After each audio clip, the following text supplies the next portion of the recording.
नमस्कार, बहुत स्वागत आप सभी का। आपके साथ मैं हूं कीर्ति दीक्षित। तो चलिए बुलेटिन की शुरुआत करते हैं फटाफट अंदाज में।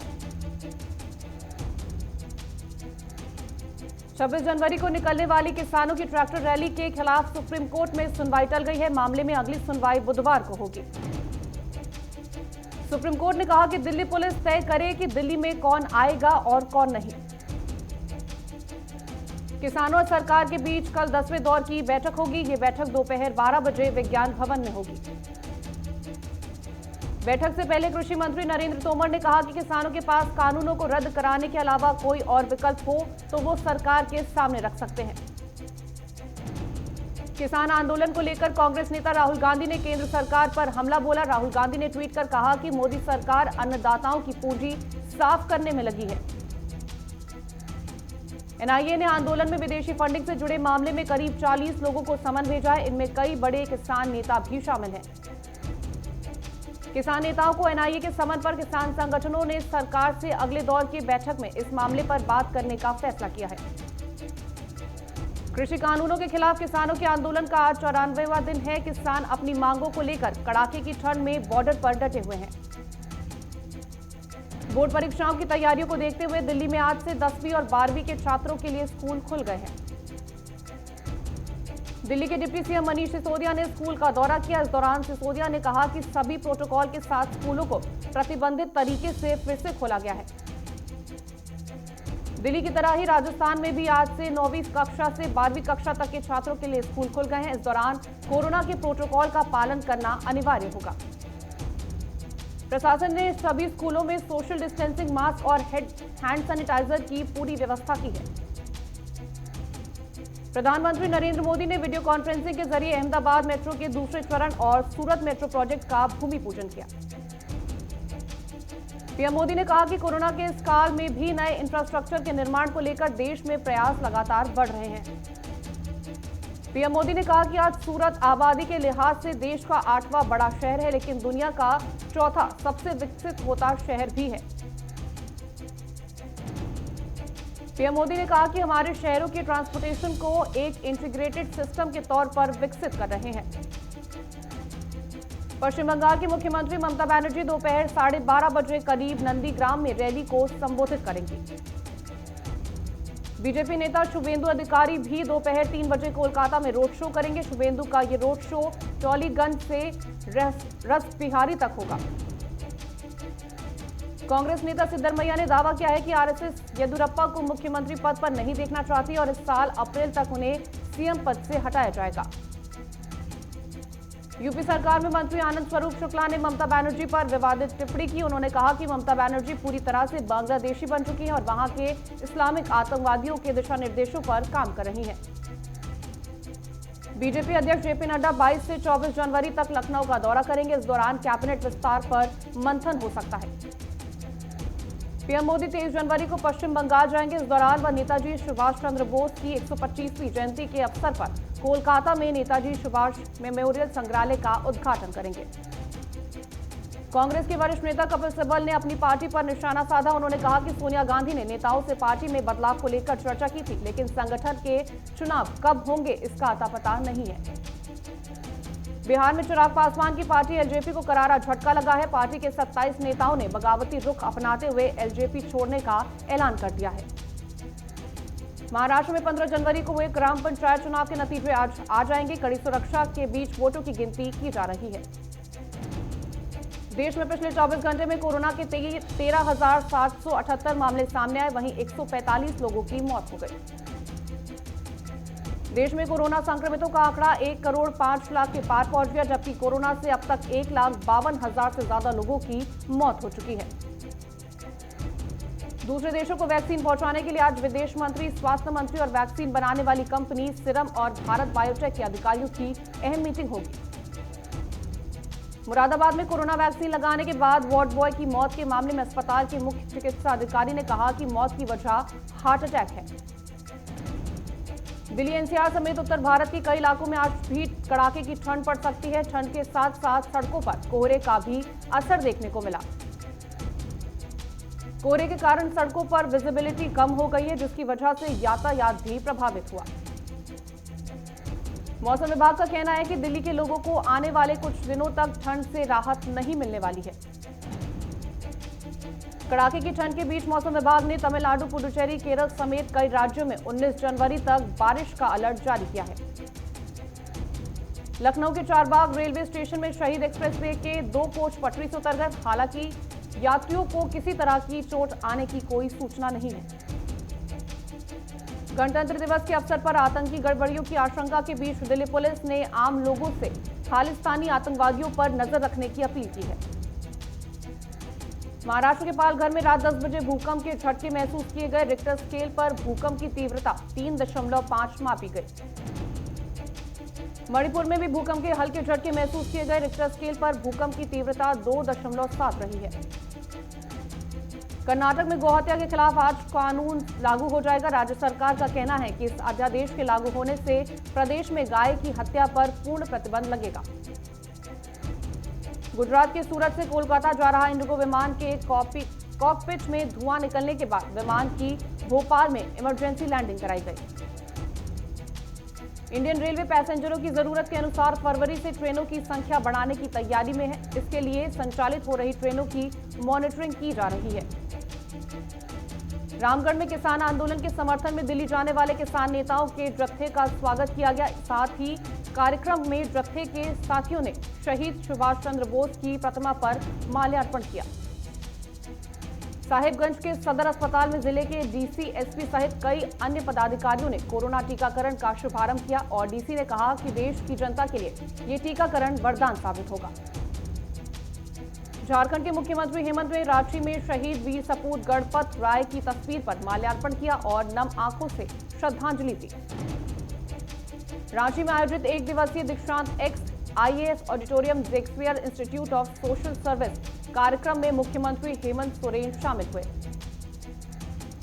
साहिबगंज के महाविद्यालय में लोकसभा सांसद विजय हांसदा सहित झारखंड मुक्ति मोर्चा के कई वरिष्ठ नेताओं ने 6 दिवसीय सोहराय पर्व का शुभारंभ किया। कर्नाटक के शिडलघट्टा के एक गांव में छापेमारी के दौरान नकली शराब बरामद की, जिसकी कीमत 10 लाख बताई जा रही है।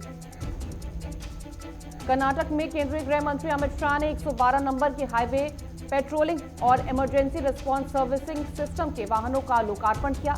इन वाहनों में से 9 वाहनों को बीजापुर भेजा गया है। अथरी में गृह मंत्री अमित शाह के बेलगांव दौरे को लेकर किसानों ने अमित शाह को गो बैक के नारे लगाते हुए रैली निकाली।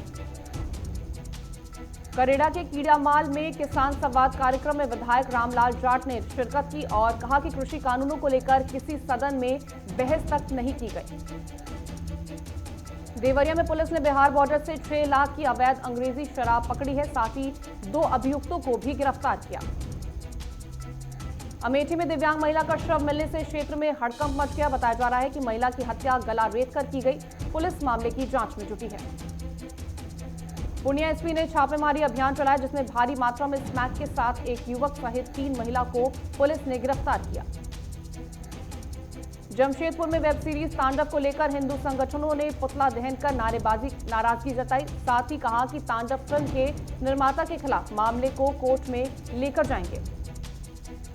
फरीदाबाद में केंद्रीय राज्य मंत्री कृष्णपाल गुर्जर और कैबिनेट मंत्री मूलचंद शर्मा ने चंदावली गांव में अस्पताल का लोकार्पण किया। देवघर नगर निगम में स्वच्छ सर्वेक्षण 2021 कार्यक्रम का आयोजन किया गया। स्वच्छता रैली निकाली गई। जोधपुर में सरगरा समाज के 49 नए अधिकारियों का भव्य स्वागत किया गया। जोधपुर में विवेकानंद स्मारक स्थल पर विधायक मनीषा पवार ने पौधारोपण किया और श्रमदान भी किया। अलवर के वार्ड नंबर 62 में किसी भी प्रकार का विकास कार्य नहीं हो रहा, जो भ्रष्टाचार की ओर इशारा करता है। तारानगर पुलिया के पास एक राजस्थान रोडवेज बस और टाटा डंपर की टक्कर हो गई। बस में सवार 1 दर्जन से ज्यादा यात्री घायल हो गए। तारानगर के आश्रम में डेरा सच्चा सौदा के श्रद्धालुओं ने अपने सदगुरु के जन्म माह के नाम चर्चा का आयोजन किया और सेवादारों ने भजन भी गाए।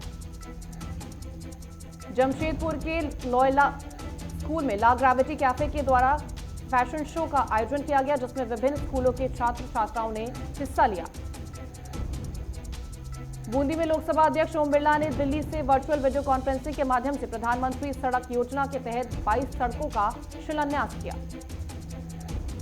धौलपुर में कोरोना का टीकाकरण अभियान शुरू हो गया है, जिस दौरान एएनएम की तबीयत बिगड़ गई। ऐसे रिएक्शन के बाद चिकित्सा कर्मियों में हड़कंप मच गया।